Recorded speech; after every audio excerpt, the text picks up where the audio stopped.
Good morning प्यारे बच्चों, स्वागत है आपका 22 जुलाई 2020 की शिक्षा निदेशालय की क्लास 10th की इस वर्कशीट के साथ। अगले 15 मिनटों में हम इन सारी वर्कशीट्स का सॉल्यूशन देखेंगे। जितनी भी आज की आपकी वर्कशीट्स हैं उन सब का सॉल्यूशन देखेंगे कि कैसे करना है, ताकि आप फटाफट उन वर्कशीट्स को सॉल्व कर पाएँ। तो बिना टाइम वेस्ट किए शुरू करते हैं। सबसे ऊपर आप लिख लेंगे अपना नाम और अपने कक्षा अध्यापक का नाम। आज का जो टॉपिक है वो है सूरदास के पद। सूरदास के पद मतलब सूरदास एक कवि थे, तो उनके लिखे हुए उनके कुछ पद हैं, उनकी हम व्याख्या करेंगे और देखेंगे कि उनका क्या मतलब है। तो जो पद हैं वो है आपके सामने राइट साइड पे दे रखे हैं। ये हमारे हरि हरिल की लकड़ी, मन क्रम वचन नंद नंदन उर,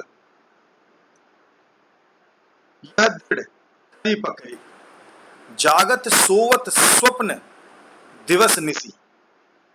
तब जागते सोते सपने देखते, अनह कान जरीरी, सुनत जोग जागत है ऐसो, ज्यों करोई ककरी। सु तो व्याधि हमको ले आए, देख सुनी न करो, यह तो सूर तिन्हि ल सौंपो, जिनके मन चक्री। तो ये क्या मतलब है इन पंक्तियों का, भावार्थ देखते हैं।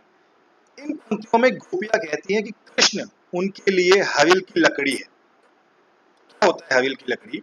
जिस प्रकार हरिल पक्षी लकड़ी के टुकड़े को अपने जीवन का सहारा मानता है, उसी प्रकार श्री कृष्ण भी गोपियों के जीने का आधार है।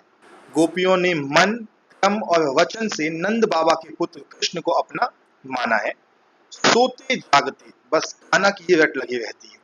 गोपियां उद्धव के संदेश को कड़वी ककड़ी बताती हैं, जिसे स्वीकार नहीं किया जा सकता। गोपियां उद्धव से कहती हैं कि योग नाम का रोग तो हमने पहले कभी सुना ही ना भोगा। ये तो उसको सिखाओ जिसके मन चंचल है, अथवा मन जिसका स्थिर नहीं है। हमारे मन तो श्री कृष्ण के प्रेम में दृढ़ और स्थिर है।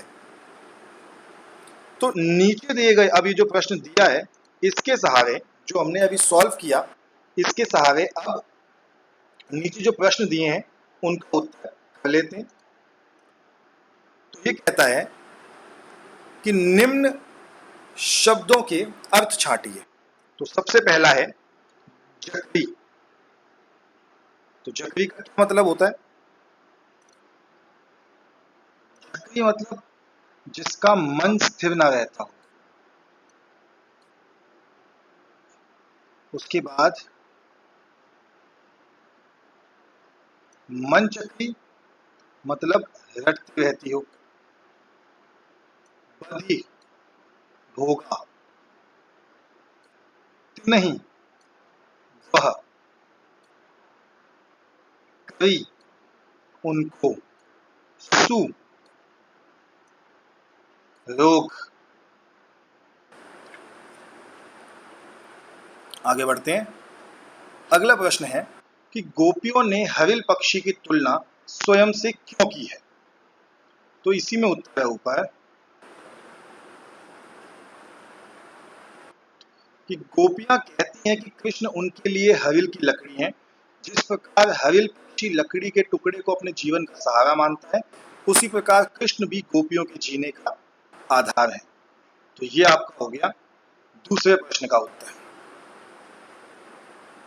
कर लीजिए नोट डाउन। फिर तीसरा प्रश्न देखते हैं। प्रस्तुत पद के आधार पर गोपियों की योग साधना के प्रति दृष्टिकोण के बारे में लिखने का प्रयास कीजिए। योग साधना, अब देखिए,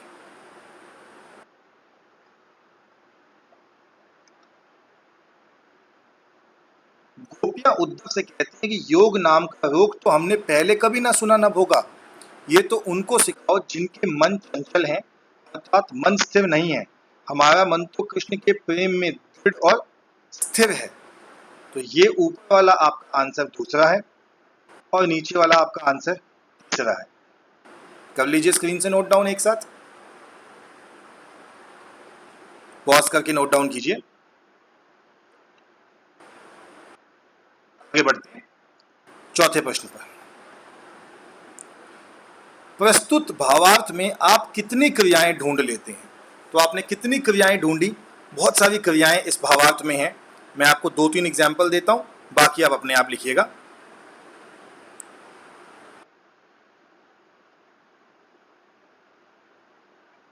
सोते जागते एक क्रिया है, रट लगाना एक क्रिया है।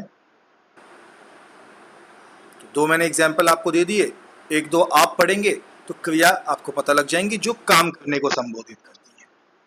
तो आपका दूसरा प्रश्न, तीसरा प्रश्न और चौथा प्रश्न। चलिए आगे बढ़ते हैं, अगली वर्कशीट देखते हैं कि आज किस चीज की है। तो अगली वर्कशीट है आपकी गणित की। ऊपर लिखिए अपना नाम और अध्यापक का नाम। 8वीं वर्कशीट है और विषय है 2 चर वाले रैखिक समीकरण। गणित का तीसरा चैप्टर है ये आपका। तो पहले समझते हैं चर का मतलब क्या होता है। एक चर के विभिन्न मान हो सकते हैं, अर्थात इसका मान निश्चित नहीं होता। x, y, z, a, b, c, d ये सभी चर है। चर मतलब जिसका कोई स्थिर मान नहीं है। हर क्वेश्चन में चर का मान अलग आता है। और 2 चर वाले रैखिक समीकरण का मतलब होता है एक घात वाले रैखिक बहुपद बने समीकरण, जैसे ax plus by plus c equal to 0। A और बी दोनों एक साथ 0 नहीं हो सकते। समझे? अगर ए और बी दोनों ही 0 हो जाएंगे तो पूरी इक्वेशन ही आपकी 0 हो जाएगी। आगे उदाहरण देखते हैं इसमें। कक्षा 10वीं के 10 विद्यार्थियों ने गणित की पहली प्रतियोगिता में भाग लिया।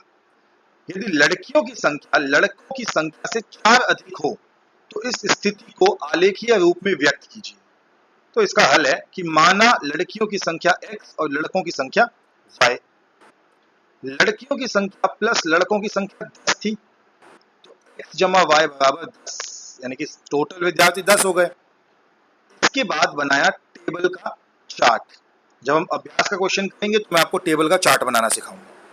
फिर उन्होंने बोला कि लड़कियों की संख्या लड़कों की संख्या से 4 अधिक है, यानी लड़कियों की संख्या बराबर लड़कों की संख्या जमा 4। लड़कियां थी x, लड़के थे y, तो x बराबर y जमा 4। यहां से इक्वेशन आ गई x माइनस वाई बराबर 4। तो यह आ गया आपका दूसरा टेबल चार्ट। इन दोनों को इस्तेमाल करके यहाँ इन्होंने एक ग्राफ बनाया है जो आपके सामने है। इस ग्राफ के अंदर दोनों लाइनें डाली हैं। हम देखते हैं कि कैसे सॉल्व करते हैं इसको। तो आलेख ग्राफ के अद्वितीय हल। अद्वितीय हल का मतलब होता है वो हल जो इकलौता है, वो है 7 और 3। ऐसा हल जिसको डालने पर दोनों समीकरणों का हल हो जाएगा। चलिए इसके अभ्यास देखते हैं, अभ्यास के प्रश्न। तो पहला प्रश्न है उपरोक्त उदाहरण में दर्शाए गए आलेख में अद्वितीय हल के लिए x और y का मान लिखिए। तो बहुत आसान है। x बराबर 7 और y बराबर 3, ये इस समीकरण का अद्वितीय हल है। समीकरण y माइनस एक्स बराबर 2 का आलेख ज्योमेट्रिक रूप में एक डैश रेखा को निरूपित करता है। कैसी रेखा? सीधी रेखा या सरल रेखा, ये लिखा ना। ज्योमेट्रिक रूप से 2 चर वाले रैखिक समीकरण ज्योमेट्रिक रूप से एक सरल रेखा को निरूपित करता है। तो इसका आंसर क्या हो गया? सरल। ये जो शब्द है ये इसका आंसर है। तीसरा प्रश्न, 2 किलो सेब और 1 किलो अंगूर का दाम एक दिन में 240 था और 1 महीने बाद 4 किलो सेब और 2 किलो अंगूर का दाम 500 हो गया। आलेख को ग्राफीय रूप में निरूपित कीजिए। चलिए इसका सॉल्यूशन देखते हैं फिर। तो देखिए, माना सेब का मूल्य बराबर x, और अंगूर का मूल्य हमने मान लिया y। तो क्वेश्चन के हिसाब से ATQ मतलब अकॉर्डिंग टू क्वेश्चन हमने लिए थे 2 किलो सेब तो 2x और 1 किलो अंगूर तो 1y और इसकी टोटल कीमत कितनी हो गई 240। ऐसे ही हमने लिया 4 किलो सेब और 2 किलो अंगूर अगले महीने और कीमत हो गई 500 रुपये। तो एक आ गई हमारी इक्वेशन 1 और एक को बना लिया इक्वेशन 2। तो पहले हम लेते हैं इक्वेशन 1 को। देखिए यहां हमने क्या किया, यहां मैंने y को अकेला छोड़ा और x को ले गया दूसरी तरफ। तो y बराबर 240 माइनस 2x। अब मैं देखता हूं कि y अकेला है तो x का मान कुछ भी डालता हूं। x का मान डाला 50, तो यहां x की जगह 50 आ गया। सॉल्व किया तो आ गया y बराबर 240 माइनस 100, तो हमारे पास y का मान आ गया 140। हमने वैल्यू को टेबल की फॉर्म में लिख दिया कि x 50 और y 140। ऐसे ही हमने दूसरी तरफ x को दोबारा माना 100। अब यहाँ 100 आ गया ब्रैकेट में और 2 इंटू 100 200, तो हमारा आ गया y बराबर 240 माइनस 200। y का मान आ गया 40 और इक्वेशन की दो वैल्यू हो गई 100 और 40। तो ये तरीका है जिससे हम इक्वेशन का टेबल चार्ट बनाते हैं। अब इन दोनों का हमने टेबल चार्ट बनाया जो यहाँ आपके सामने लिखा है, x 50 100 और y 140 40। अगर इसमें देखें तो जब x की वैल्यू 50 थी तो y की वैल्यू 140 और x की वैल्यू 100 थी तो y की वैल्यू 40। ये हो गया आपका टेबल चार्ट। ऐसे ही मैंने दूसरी इक्वेशन का भी टेबल बना लिया है, देख लेते हैं। दूसरी इक्वेशन में x का मान जब 100 था और x का मान 50 लिया, y का 50 और 150 आया। x जब 100 माना तो y था 50, x जब 50 माना तो y आया 150। मैंने इन बिंदुओं को नाम भी दिया है a, b और c, d। इन बिंदुओं को ग्राफ में आपके सामने ग्राफ बनाया हुआ है, इस ग्राफ में निरूपित करने की कोशिश की गई है। देखिएगा ध्यान से, माइनस एक्स प्लस वाई और नीचे आपका आएगा माइनस वाई।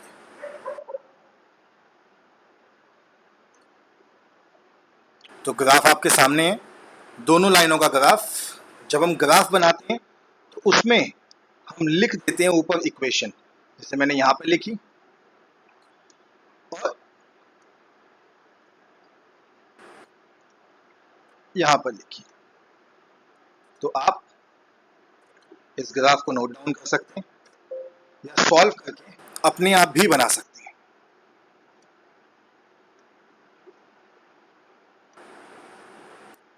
देख लीजिए,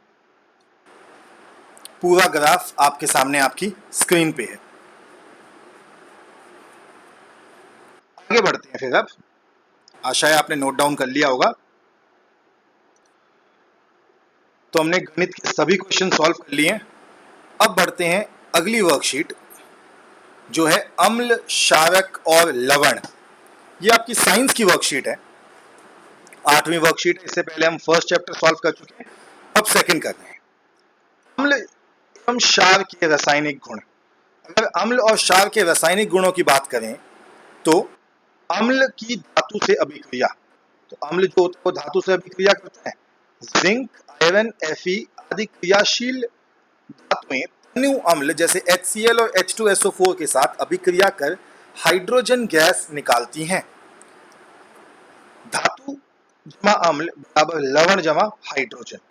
तो कोई भी धातु होगी जब वो किसी अम्ल से अभिक्रिया करेगी तो आपके पास H2SO4 या HCl दो मेन अम्ल होते हैं। जब ये अभिक्रिया करते हैं किसी धातु से तो क्या निकलता है, आपके पास निकलती है हाइड्रोजन गैस। ये नीचे जो अभिक्रिया आपको यहाँ पे दिखाई हुई है इसमें भी यही हो रहा है।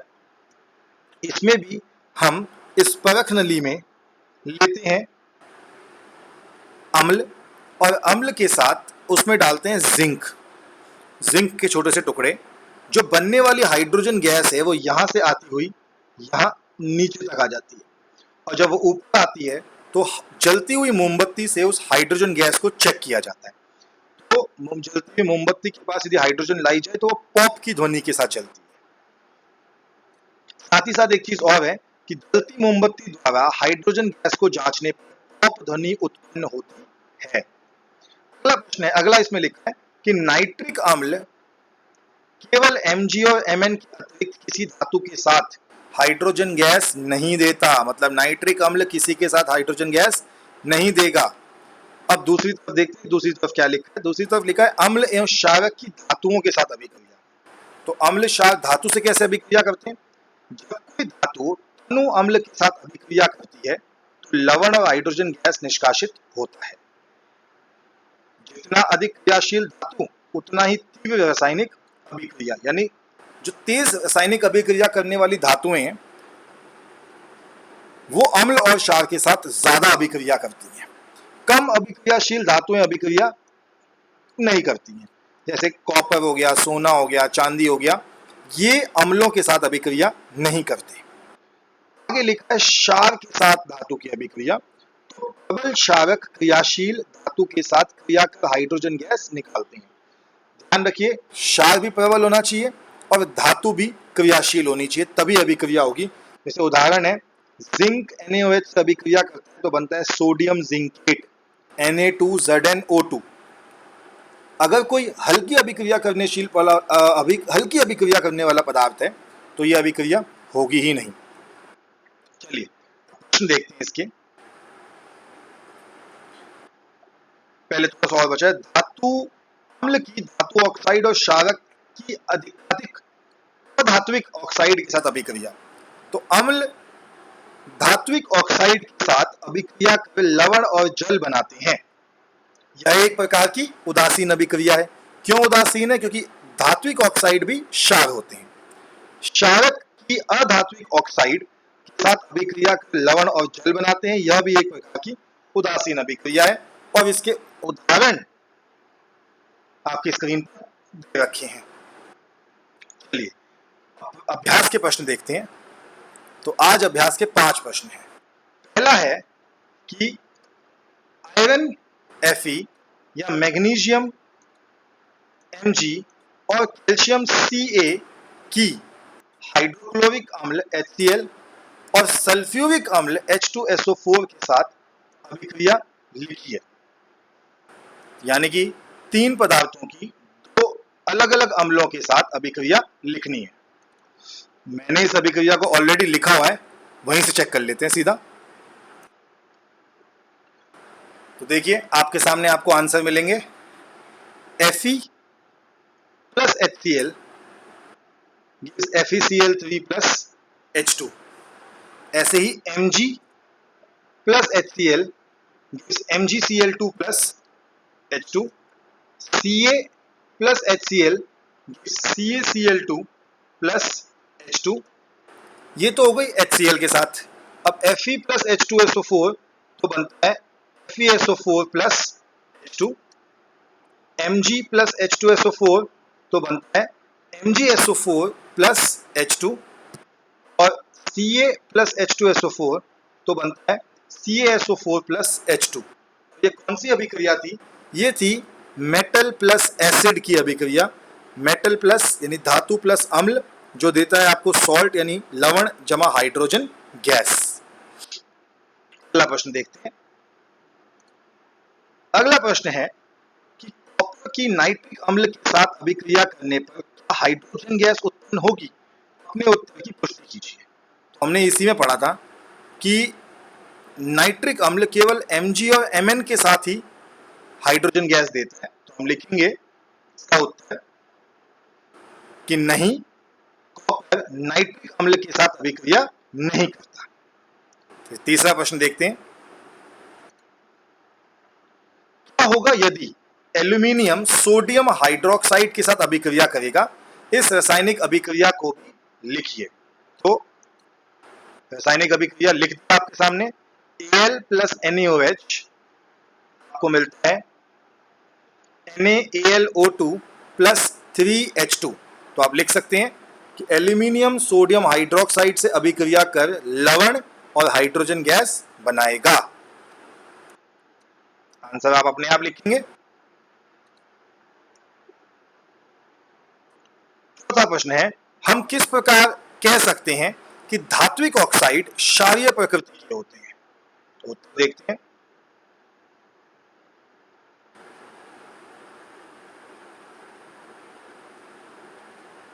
धातु ऑक्साइड जमा अम्ल को मिलता है लवण जमा जल। जैसे क्षार अम्ल से अभिक्रिया कर लवण और जल बनाते हैं, वैसे ही धातु ऑक्साइड भी अम्ल से अभिक्रिया कर लवण और जल बनाते हैं। अतः धातु ऑक्साइड की प्रकृति क्षारीय है। बिल्कुल। पांचवा प्रश्न है, क्या आपने कभी गौर किया है कि माँ अचार या चटनी धातु के बर्तन में क्यों नहीं रखती? अचार या चटनी या तो मर्तबान में रखे जाते हैं या प्लास्टिक के डब्बों में। क्यों? अचार और चटनी खट्टी होती है, अर्थात अम्लीय होती है, और अम्ल धातु से अभिक्रिया करते हैं। अतः अचार चटनी को धातु के बर्तन में नहीं रखा जाता। उत्तर आपके सामने है, कर लीजिए नोट डाउन।